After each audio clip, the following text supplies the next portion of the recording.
पाठ 6 है तोत्तो-चान। सभागार में शिविर लगने के 2 दिन बाद तोत्तो-चान के लिए एक बड़ा साहस करने का दिन आया।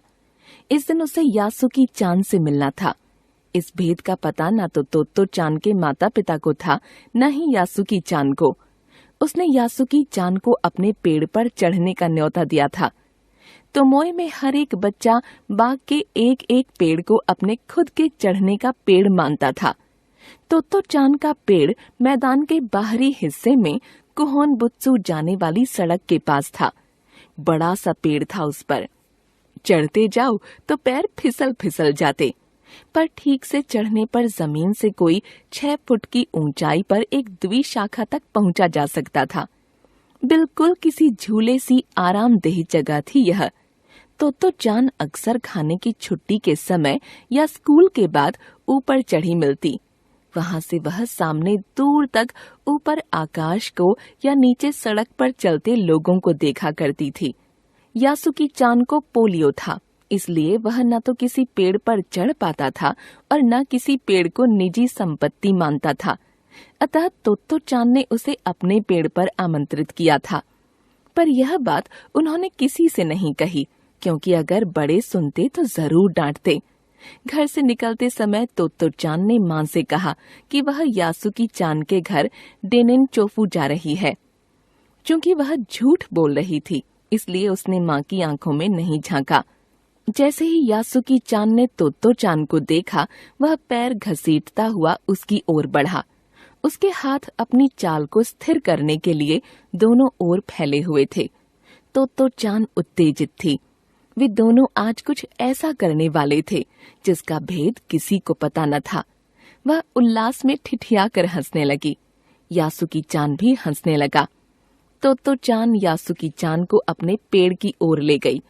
उसके बाद वह तुरंत चौकीदार के छप्पर की ओर भागी, जैसा उसने रात को ही तय कर लिया था। वहां से वह एक सीढ़ी घसीटती हुई लाई।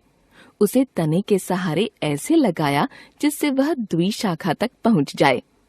वह कुर्सी से ऊपर चढ़ी और सीढ़ी के किनारे को पकड़ लिया।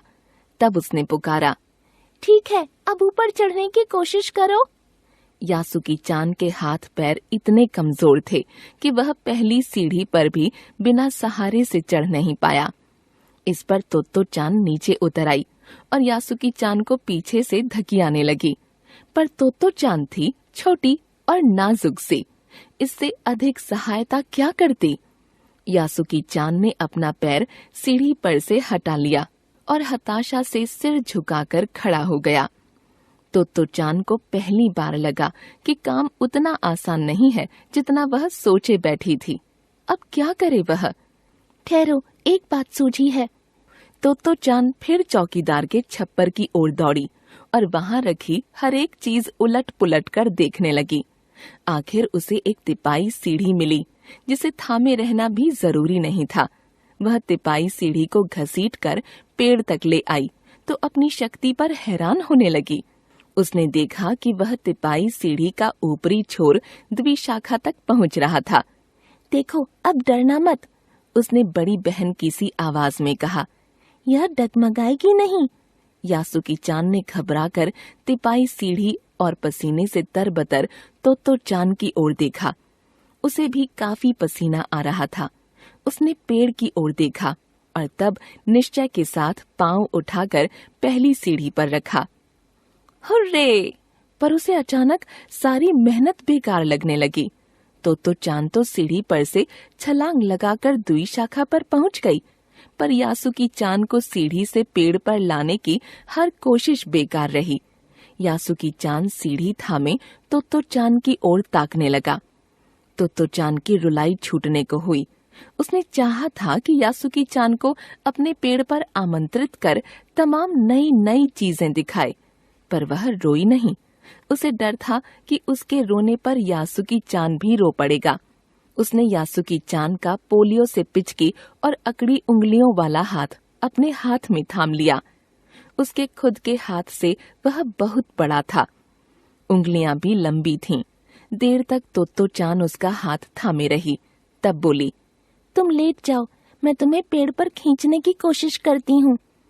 उस समय द्विशाखा पर खड़ी तोत्तो चान द्वारा यासुकी चान को पेड़ की ओर खींचते अगर कोई बड़ा देखता तो वह जरूर डर के मारे चीख उठता।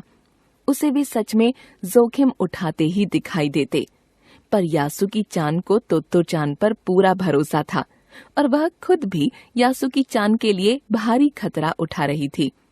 अपने नन्हे नन्हे हाथों से वह पूरी ताकत से यासुकी चान को खींचने लगी।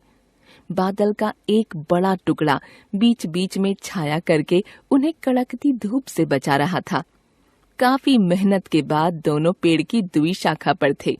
पसीने से तरबतर अपने बालों को चेहरे पर से हटाते हुए तोत्तो चान ने सम्मान से झुककर कहा, मेरे पेड़ पर तुम्हारा स्वागत है। उस दिन यासुकी चान ने दुनिया की एक नई झलक देखी जिसे उसने पहले कभी न देखा था। तो ऐसा होता है पेड़ पर चढ़ना? यासुकी चान ने खुश होते हुए कहा।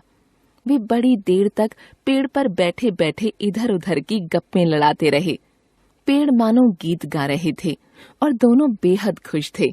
यासुकी चान के लिए पेड़ पर चढ़ने का यह पहला और शायद अंतिम मौका था।